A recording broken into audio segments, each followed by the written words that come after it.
Welcome to the Capital News. I am your host, Alex Karitis. Today is March 5th, 2019. I hope everyone is doing well. Thanks for joining me. Before I get started in some of today's news and topics, I want to wish my yaya, my grandmother, a very happy birthday. I'm not going to give away her age, but she does not look anywhere near how old she actually is. She's beautiful, and we love her very much. So happy birthday, yaya. Now, moving on to some of the news of the day. It was a slow news day. And it's almost to be expected, I guess, because we had the lunatic fringe out in full force yesterday with 81 subpoenas and requests for documents from a whole litany of people, including you and me. If you look deep enough, you'll find your name somewhere in there. So it was rather muted today because we had all of that nonsense yesterday. But don't worry, it will flame up again. We will get nose deep in it. It'll be up to our eyeballs, plastered 24/7. Oh, Donald Trump wanted to build a hotel in Moscow. Well, he is a hotel developer, and maybe he just wanted to expand. But that simply means because he wanted to build something in Russia, they obviously colluded for him to become president of the United States. I mean, how you draw these connections, you have to be on drugs, you have to be a lunatic.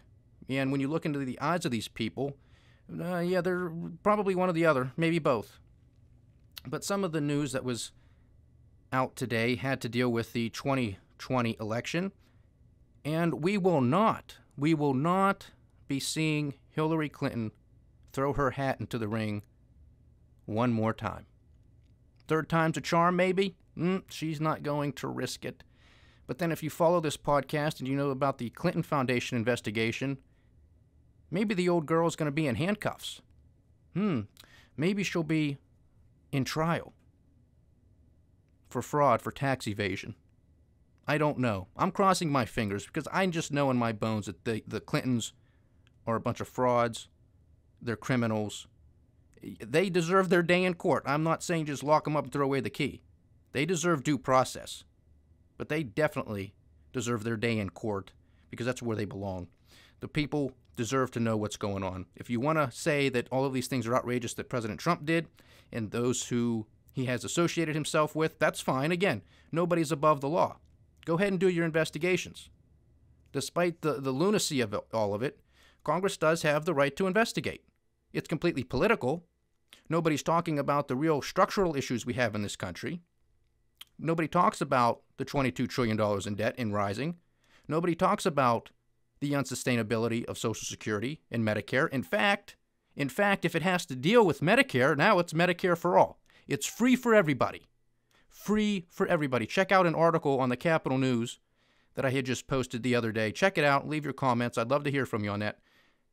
That just gets into the crux of the matter and asking whether or not healthcare is a right. And what does it mean that something is a right? And if you even say, for argument's sake, that it is a right, does that mean that the government is supposed to pay for it? Check out that article and let me know. I will be writing more and more articles on that topic alone because it's very, very important. Healthcare eats up 17% of this country's GDP, which is astronomical. We're a $20 trillion a year country as far as economic output is concerned. 17% on healthcare. We have an opioid and drug crisis. We have an an obesity epidemic. When does it stop? When does it stop? And then if you look into the food and all of the chemicals that are being sprayed and in the fertilizer, it's just one thing after the next. But don't worry. Crazy Bernie's going to have your back. Kamala Harris is going to have your back. Spartacus and Pocahontas will have your back. Until they don't, because it's unaffordable and unsustainable. So check out that article. Let me know your thoughts on it. I'd appreciate it. So Hillary is not going to be running. That's fantastic. Of course, she says she will continue to voice her opinions. The interesting thing becomes, is she going to endorse somebody? And is that person going to want her endorsement? That's the thing. Because when she ran before, and even even as we continue along, even in the 2016 elections and the 2018, the midterms, where were the Clintons really? I mean, you didn't see much of them. Where was Bill? A lot of people don't want to be associated with the Clintons anymore like they used to. I mean, their dog days are over, which is fine for me and a lot of other people. Some people love them. I don't know how or why. I can get from a charismatic standpoint, Bill. I can understand him. He is a smooth talker. He does resonate with people. I can get him. But Hillary, I don't understand why people loved that woman or thought she was a good candidate or anything like that. That is beyond me. Because when you have conversations with people during that election or even subsequently, you say, well, what really has Hillary Clinton achieved? What has she done? And people they just sort of hem and haw. They hem and haw. And I'm talking about people who love her and wanted her to win. They couldn't give you any examples. All they did was give you title. Well, she was a first lady. She was a lawyer. She graduated from Yale. She was first lady of Arkansas. She was a senator from New York, secretary of state. Well, what was her record in all of that? Failure, failure, failure, failure. One after the other. Or just a figurehead. I mean, she just happened to be married to somebody who was the president or the governor. So she was a disaster. She was a disaster. And if Obama was as good as everybody thought he was, then she should have been a shoo-in. But she wasn't. And that gets to my broader point of how this economy is just fake. It's just an illusion. It's just a big mirage. So she's out, at least from running. We will definitely see more and more of her, no question about it. Another candidate who is not going to be a candidate, I should say, is Michael Bloomberg, the former mayor of New York City. He hems and haws. He goes back and forth. He's a Republican. He's an independent. Maybe I was going to run as a Democrat. Here's his problem. And I like Bloomberg News. That's what he's the founder of. I like Bloomberg News. I probably like that the best of all of them. CNBC, Fox Business. I prefer Bloomberg, to be honest with you. They got a lot of good information, good reporters. They just sort of really just drill down and give you the facts. There's not a lot of fluff with it. I like Bloomberg. And even Michael Bloomberg personally, I really don't have many issues with him. The only thing that sort of rubbed me the wrong way was he was sort of the Gestapo as far as sugar and soft drinks in New York and really wanting to regulate your health. Now, he's a big guy on health. He contributes a lot of money to Johns Hopkins University, my alma mater, which, is very good. And Johns Hopkins is one of the best universities in the world, especially when it comes to medicine and those types of advancements. And so he very well knows the research and the linkages between sugar and obesity and all that stuff. So, I mean, that's commendable, but that's not the role of government. So I don't like that type of infringement. But anyway, he claimed that he thinks he could have beaten Donald Trump. I think that's laughable because I don't think he would have stood a chance. He just wouldn't have stood a chance. He does not get people wound up like Donald Trump does. I mean, there's a different emotional connection with Donald Trump that just puts him over the top and allowed him to win in 2016, amongst a whole bunch of other things. Not because of Russia collusion, but because he tapped into something. It became very emotional and very personal for people. And he's still going to ride that wave through 2020.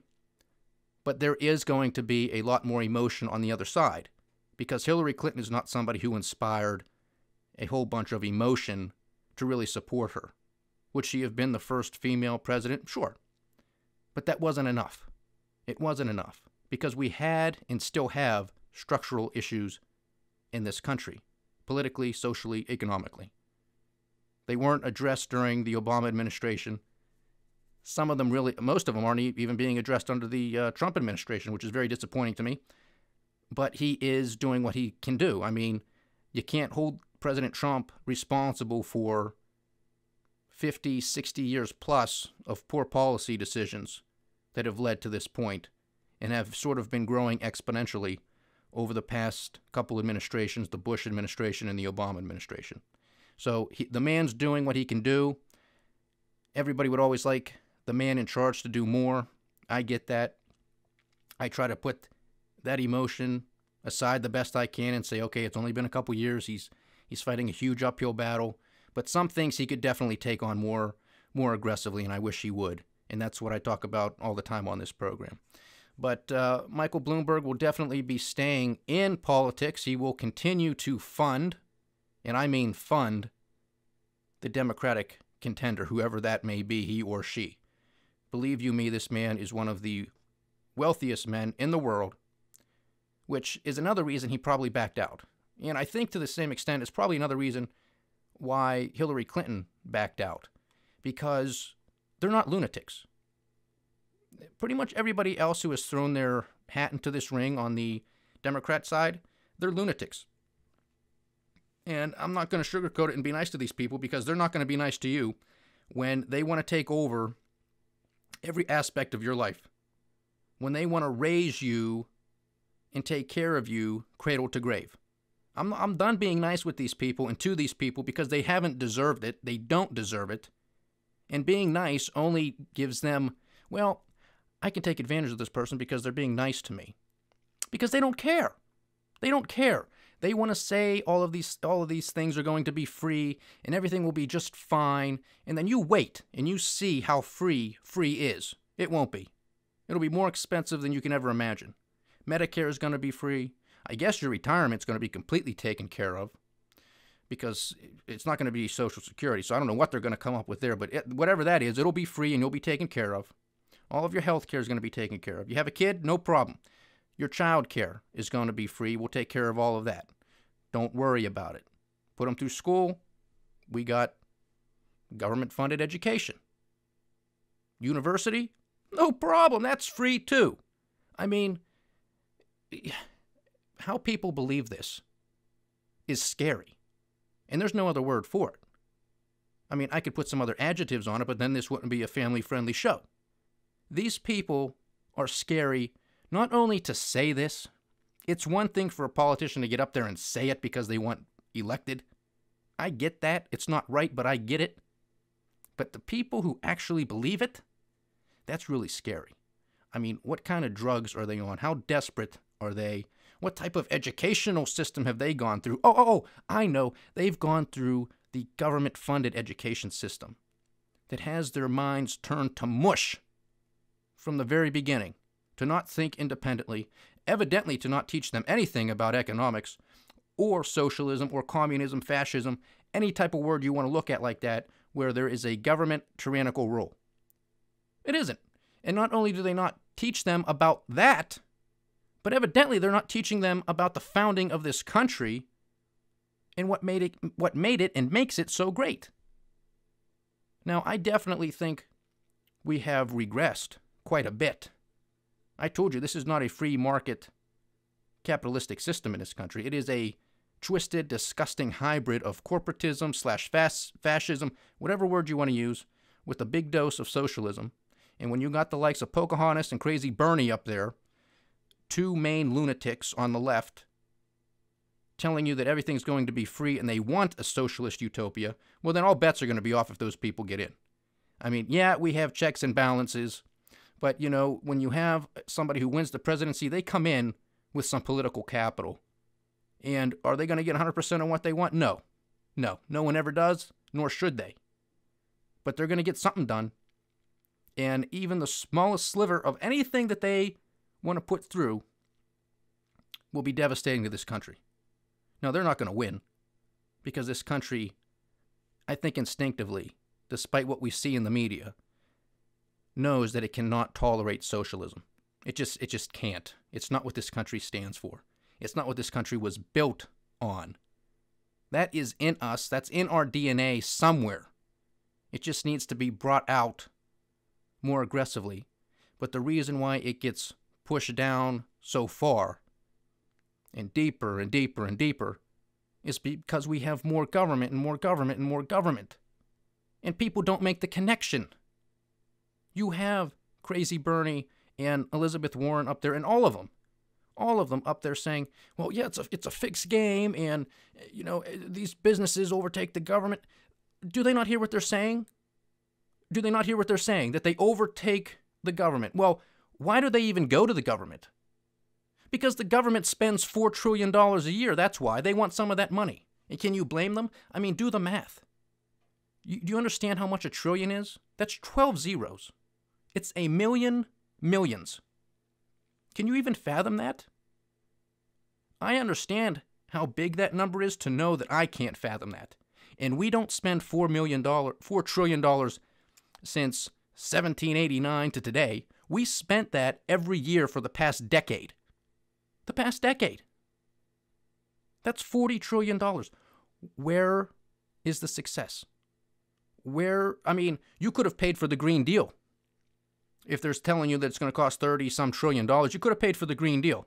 We have nothing even close to that. Where are all of the high-speed trains?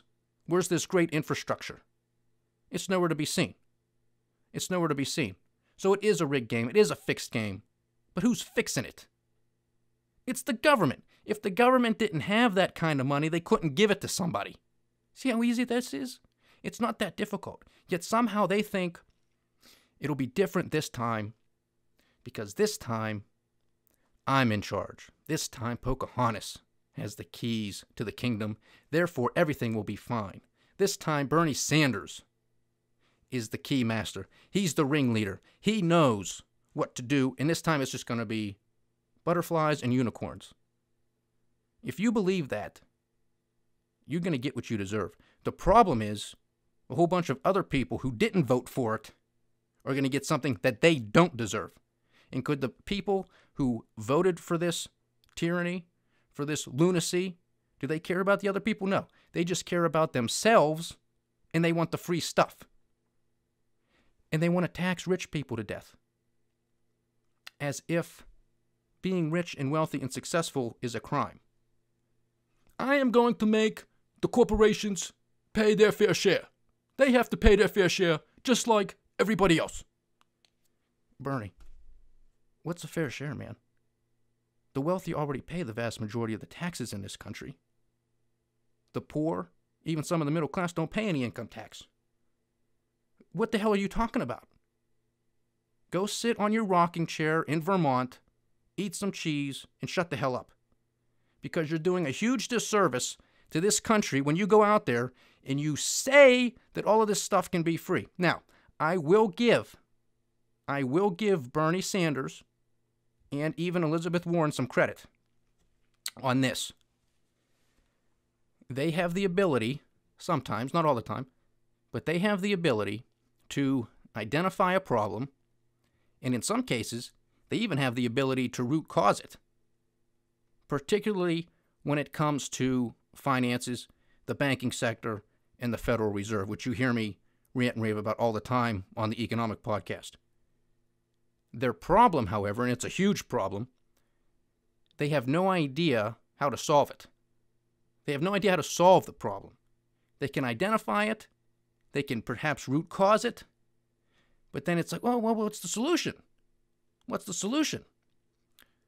What's more socialism?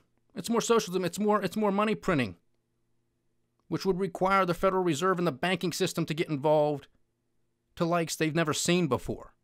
But they can't make that connection. I've given you guys the analogy before. It's like saying you go to the doctor, you got a cold, you got some allergies, you know that's what it is, and if it's Crazy Bernie or Pocahontas, they're going to say, well, we got to amputate your foot. That's you got the sniffles, I know, but your foot's got to come off. That makes zero sense. That's the same thing they do here. It's just the problem is when you say you're going to cut somebody's foot off when they have an allergy or a cold, it doesn't make any sense. The problem is there aren't enough people in this country, evidently, who understand basic economics, and when they say something's going to be free, they actually think it's going to be free. That's a huge problem. So the solution is education. That's part of what this program is about. That's part of what the Capital News website is about. My YouTube channel. All that stuff is about education and hopefully awakening people to understand that if they vote for this, if we go down this path of socialism, it'll be the point of no return. We're already over the financial cliff. $22 trillion, hundreds of trillions of dollars in unfunded liabilities. We're already over the cliff, ladies and gentlemen. The question is, are we going to be able to catch ourselves before we hit rock bottom? Can we stop ourselves at a high enough level as we fall off of this mountain to get up and dust ourselves off? We're going to be bruised. It's going to hurt, but we can still stand. If we fall from the top to the bottom, we're done. We're done. And if we vote for this lunacy, we're going to hit the ground. No ifs, ands, or buts about it. Even if we don't vote for the lunacy and just continue on with what we're doing, that's crazy enough as it is. That's not good. But if we actually make a decision as a country to go in that direction at the highest level of our government, there's definitely the point of no return has been crossed. And that's what a lot of people are looking for. So please spread the word. Let's get this show growing. Just do something, even if it's not me. Get other people who think and talk like me. Just get people engaged. Get them thinking. It's all it starts with. Some people can't be saved. Some people are gone. They're beyond help. But some people have just never been introduced to this type of thinking. And sometimes that's all it takes. The light bulb goes off. Yeah, that's right. This guy's making a lot of sense. Believe me, I've seen it. I've been in a lot of arguments and debates with a lot of people in Washington, D.C., where I went to school. And sometimes they just never heard the other side. And if you stay consistent, you can convince people that you don't need bigger government, that free stuff does not exist, and you can really start to explain what the rule of government is. So please, preach that. Get that word out there. The other thing I want to focus on, which is still in relations to the 2020 campaign, is this sets us up for now. Okay, we don't have Hillary Clinton. We don't have Michael Bloomberg. Is crazy Uncle Joe Biden, is he going to show up? Is he going to be the man of the hour? Is he going to be the quote-unquote savior? I highly doubt it, but there were talks, allegedly, with between Hillary Clinton and Joe Biden. I guess you would think, well, you're going to run? Well, if you run, I won't run, and if you run, I won't run. So we know Hillary's not running. So does that mean crazy Uncle Joe is going to get in the race and get up in there and mix it up? Is he going to be the centrist? I don't think there's enough people on the Democratic Party right now who want to hear that type of stuff. They're done with him. Here's the other problem with these three: Hillary Clinton, Michael Bloomberg, and crazy Uncle Joe Biden. Hillary Clinton is an old white woman. She's run her course. People didn't like her, didn't want her, so they put her out to pasture. It's basically what it is. She doesn't check off enough boxes. She's an old white woman. She had her chance in 2016. She blew it. Now a whole thing is going to cascade and waterfall with all of their collusion with the Russians and their insurance policy with the Department of Justice and the FBI and the White House. Stay tuned for that. So she's not running.